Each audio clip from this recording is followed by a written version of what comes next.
Prazer, meu nome é Jonathan, estou com 29 anos, faz 11 anos aí que eu entreguei minha vida para Jesus, uns 3 anos mais ou menos que eu estou em missões, fui para missões de tempo integral, já tive a oportunidade de conhecer alguns lugares, como Rio de Janeiro, Amazonas, os indígenas, ribeirinhos, Maranhão, todos esses lugares assim, para manifestar o reino de Deus. E hoje estou aqui para compartilhar uma palavra com vocês. E hoje eu queria trazer um tema para vocês, um tema que é bastante conhecido, falado, mas eu queria trazer um contexto um pouco mais profundo, acerca do que o Senhor revelou. Sobre o que de fato é ser nova criatura. E eu gostaria de começar com um texto muito conhecido, 2 Coríntios, capítulo 5, versículo 17, que diz assim: E assim, se alguém está em Cristo, nova criatura é. As coisas velhas já passaram, eis que tudo se fez novo. Esse é um texto bem conhecido, mas o contexto dele, os versículos acima, eles trazem uma compreensão muito maior do que Paulo realmente queria trazer. Então vou ler aqui 2 Coríntios 5 a partir do 14, tá bom? Diz assim: Pois o amor de Cristo nos constrange, julgando nós isto, um morreu por todos, logo todos morreram. Ele morreu por todos, para que os que vivem não vivam mais para si mesmo, mas para aquele que por eles morreu e ressuscitou. E essa é a grande chave do Evangelho. Eu sempre costumo falar que a gente gosta de usar camiseta de cruz, às vezes um colar de cruz, às vezes até tatua a cruz, mas a gente muitas vezes não entende o real propósito da cruz. E Paulo, ele começa falando que o amor de Cristo nos constrange, e depois ele fala o real propósito de Cristo ter morrido por nós. E ele fala que Deus, ele morreu para que todos que vivam não vivam mais para si mesmo, mas para aquele que por eles morreu estou. Ou seja, o grande propósito da morte de Jesus é uma transição de vida, onde antes de Cristo eu vivia para mim mesmo, mas depois de Cristo eu começo a não mais viver para mim e transiciono minha vida para viver para o Senhor. E essa é a grande chave que traz a verdadeira transformação do Evangelho.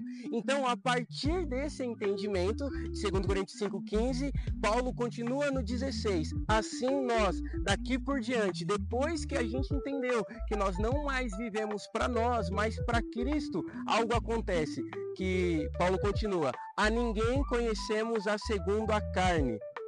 E se antes conhecemos Cristo segundo a carne, já agora não o conhecemos desse modo. Cara, e essa é a grande chave do Evangelho. Depois que nós entendemos que Cristo morreu para que a gente não viva mais para nós, mas para Ele, a nossa mente é transicionada e a perspectiva que a gente tinha acerca do outro é transformada.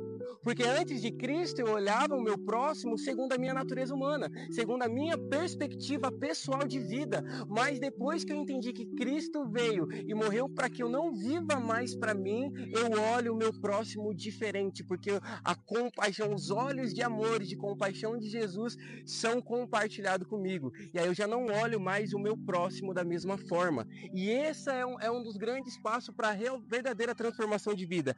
E a segunda parte desse versículo 16 é o que mais me chama a atenção, que ele fala: e ainda se Cristo conhecemos segundo a carne, já não conhecemos o mais desse modo. Gente, esse texto é muito sério, porque ele fala que sim, nós podemos conhecer um Cristo que é segundo a nossa própria natureza humana. E aí Deus até me deu uma frase, que eu costumo citar ela bastante, que diz assim: o seu Deus pode ser o reflexo do seu eu fantasiado de Jesus. Cara, nós podemos estar olhando para um Cristo que não é o Cristo bíblico, mas é o Cristo segundo a minha própria natureza. E isso é muito sério. E a gente precisa ter a vida, a nossa perspectiva transformada acerca de Cristo, por causa que é isso que vai nos levar a verdadeiramente ter uma nova vida. Então não tem como eu ter uma perspectiva bíblica acerca de Cristo se eu não transicionar a fonte do que eu vivo. Porque antes eu vivia para mim, mas a morte de Jesus veio. Ele morreu e ressuscitou para que eu não viva mais para mim e viva agora para Ele. E assim, a perspectiva que eu tinha acerca da vida, acerca do próximo é mudada. E a forma que eu olhava Cristo já é transformada também. Porque eu não olho mais Cristo segundo a minha natureza. Eu olho Cristo que morreu para transformar a minha vida, segundo as Escrituras. E aí ele chega no versículo 17. E assim, depois de entender o propósito da morte de Jesus, ter a perspectiva transformada acerca do próximo e de Cristo, alguém está em Cristo, nova criatura é. As coisas velhas já passaram, tudo se fez novo. Então a grande chave para a transformação de vida, para ter uma nova vida em Cristo, é entender o propósito da sua entrega, da sua morte e ressurreição, e assim ter a perspectiva acerca do outro e de o próprio Cristo transformada, onde eu não olho mais a partir da minha perspectiva, mas a partir da perspectiva bíblica, da perspectiva de Deus. Então, gente, eu queria deixar essa mensagem para vocês. Cara, a verdadeira transformação, ela vai vir como está em Romanos 12:2. Não vos conformeis com este século, mas transformai-vos pela renovação da vossa mente, para que experimenteis qual seja boa, agradável e perfeita vontade de Deus. Essa transformação só vai vir quando a gente realmente entender o propósito da morte de Jesus e assim ter a nossa perspectiva transformada acerca do próximo e das coisas de Deus. Amém? Deus abençoe. Tamo junto.